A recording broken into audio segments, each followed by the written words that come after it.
It's about annoying to me as when we were all talking about synergy and being collaborative, and it just was this thing that people talked about where tangibly, what are we really doing, and are we actually making a change for something good and getting some actual value out of it? And that right now is AI.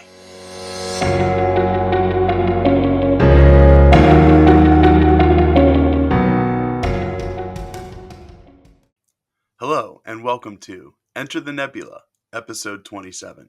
My name's Mike Ergo, and this week we're talking about a topic I've been putting off. I've been putting off talking about it because it's about annoying to me as when we were all talking about synergy and being collaborative, and it just was this thing that people talked about where tangibly, what are we really doing, and are we actually making a change for something good and getting some actual value out of it? And that right now is AI. I'm not an AI hater. I think that the challenge with AI is technically it can solve a lot of problems, a lot. And that's why it's frustrating, because from a capability perspective, it's there. But practically being able to implement it in your organization and leverage it takes a level of effort and a means of understanding your processes and data that many executives don't quite grasp. And I think they grasp it in theory. So if you're watching this, don't take offense.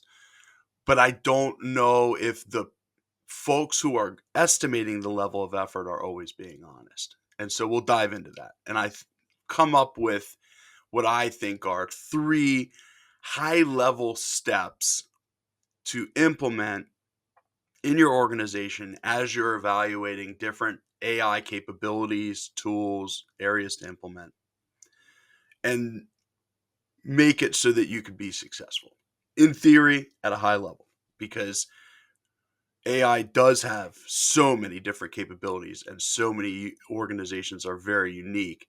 I wanted to keep this as high level as possible because there are different nuances here, right? And I would love to hear your thoughts afterwards. Um, but without further ado, let's jump right into step one. You got to identify all of the opportunities. I think sometimes as organizations we focus in on one thing. Oh man, like this is a quick win. We could implement this right away. The challenge right now is in your technology stack, in your ecosystem throughout your organization, there are so many downstream impacts. There are so many integrations, and the web can be very complicated.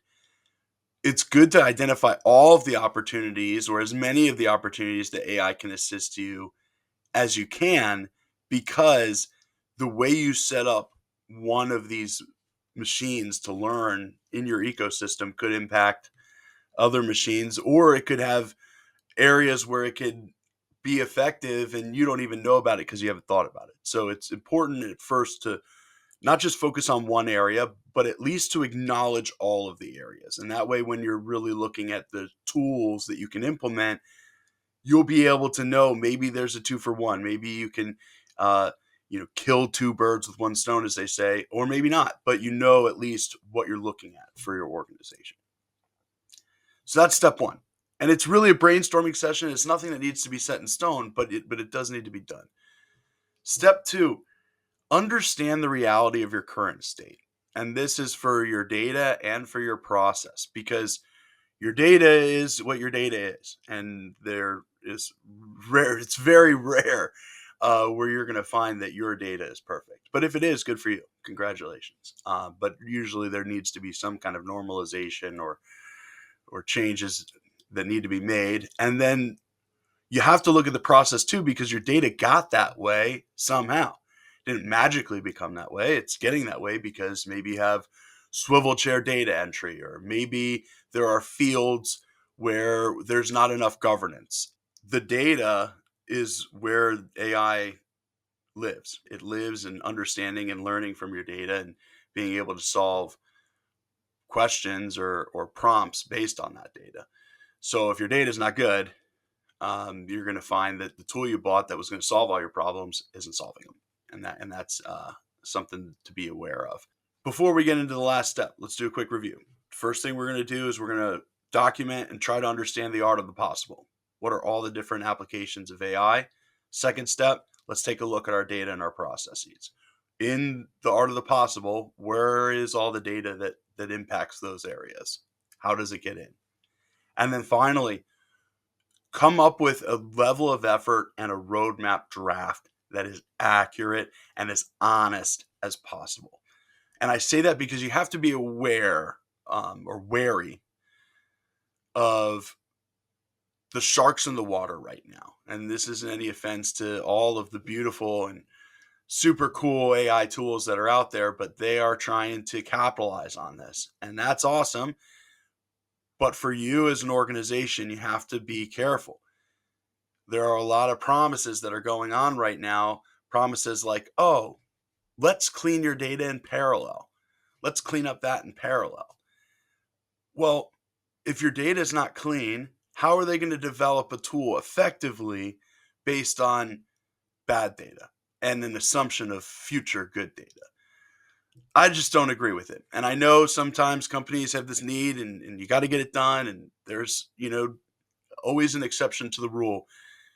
But if you can avoid doing things in parallel on a project and being able to make sure that whatever they're implementing or developing is based on a new good process with clean data, you're going to find that your implementations are far more effective.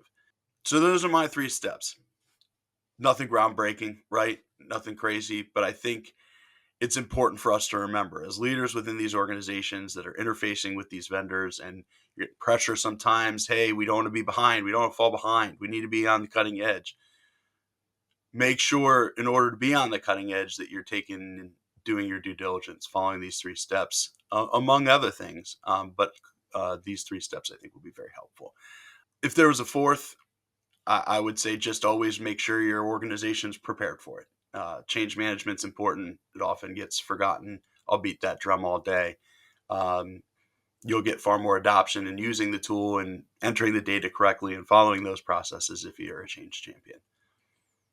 Thank you for listening to this week's episode. Again, my name's Mike Ergo. You can read the full article on my website, intellectualnebula.com. And as I continue to build my brand, be sure to like and comment. Let me know what you think. I hope you have a great rest of your week, and I'll see you next time.